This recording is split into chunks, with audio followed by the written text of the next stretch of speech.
walks into a pet store intending to buy a parrot. He sees 3 parrots in cages in front of him. The first parrot has a price tag of $500 in front of it. $500 for this parrot? Why is this parrot so expensive? He asks the shop owner.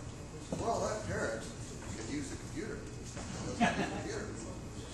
Wow, that's impressive. How about the next parrot? $1,000 for this parrot next to him. What does this parrot do? Well, that parrot not only knows how to use a computer, but can answer the telephone. Well, how about the third parrot? $2,000 for that parrot? Why is that parrot so expensive? It must know how to do everything. Well, in all honesty, I haven't seen that parrot do much of anything, but the other 2, they call him boss.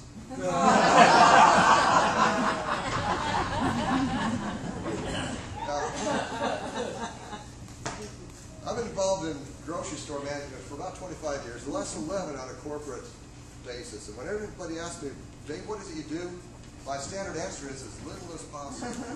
See, that's in a lot of ways the role of a manager, not to go out and do all the work, but to encourage other people to do it and train them to do it properly.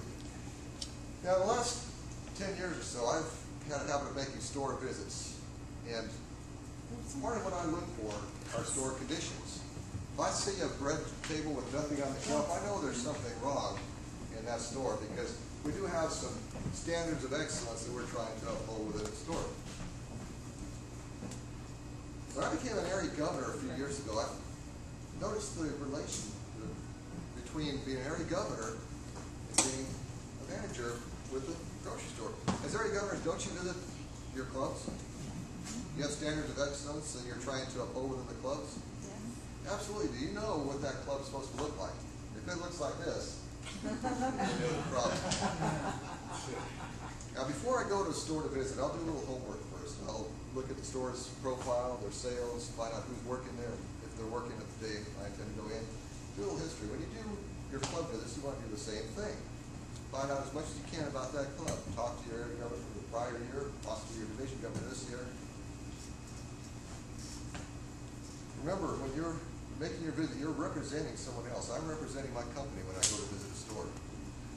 So I need to dress appropriately, wear my name badge, announce my visit when possible. There are days when I want to go in unannounced, but in most cases I like to announce my visit because that way it gives the store associates an opportunity to get their questions ready for me when I come in, so I can answer their questions as well as them answering mine. Now, we mentioned conditions. Because I'm working with paid employees, I've got an advantage over your area governors. I've got some tools in my tool chest that I can use. See, I'm not very good with this thing. But the trouble is, if you were to go to your clubs carrying a whip, what do you suppose would happen to your clubs? But I've found through my work that positive reinforcement and recognition goes a lot further than the whip. So I've made a commitment to myself and my team that I'm not going to even think about the whip. I bring it out for show to get your attention. It's a little bit of fun, but the truth is you're not going to get your results by using a whip. But if you have some positive reinforcement when you go to your clubs, get them to think that whatever it is you want them to do is their idea, then you're going to be successful.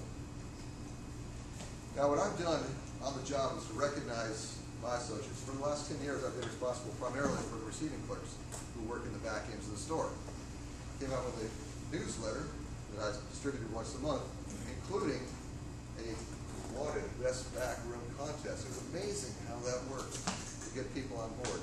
I would be getting phone calls and emails from people, Dave, come see my back room, because they knew they would be recognized in this newsletter. And what a job they did to get those back rooms. Isn't that beautiful? Everything's in its place, everything's organized, everything's the way it should be. Not only that, the associates are happy about what they're doing. In fact, I've found out through experience that in a lot of cases, they have better ideas than I've got.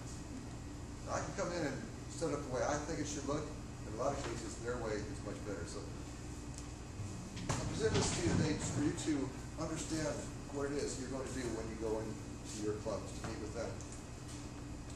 It is a lot of fun, by the way. There are some guidelines that you'll need to take with you when you go in. Do you all have a copy of the report of the club visit? Yes. If you look at that area visit form, what do you notice about that form? Anything jump out at you? Excellence. How about the format? How about the format of this form? Does it relate to anything else you've heard about? I see Brendan Murphy in the back. Brendan Murphy, I see in the back, he's given a lot of distinguished club program presentations. Do you see anything about this format, by the way, that looks familiar? DCP, absolutely.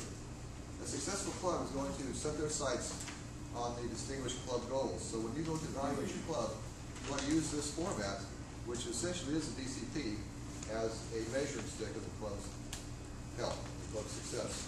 There are some other issues you want to tackle, also some other areas. Educational program excellence standards, make sure the clubs are presenting some of the successful club modules. This is what one looks like. This is actually a better speaker series module. All clubs should have these. Now we have a set of these for each division governor, is my understanding. I think we're still waiting for a couple of them to be returned. But the idea is that every division governor will have a set of these better speaker series. The leadership excellence, thank you. And that way, any club that needs that will have that available to you. You call a seal to present it, you can present it, whatever. What else? Club excellence standards. When you go to the club, how is that club performing? Are they voting in new members? Are they doing everything they should do? You taking questions? Not yet. Okay. Is that a question? So this is your tool that you use when you go to the club. Now there are a lot of elements of the club visit that are important. I believe everybody in their area governor packets received the manual, did they not? With respect to club visits? Yep. Okay.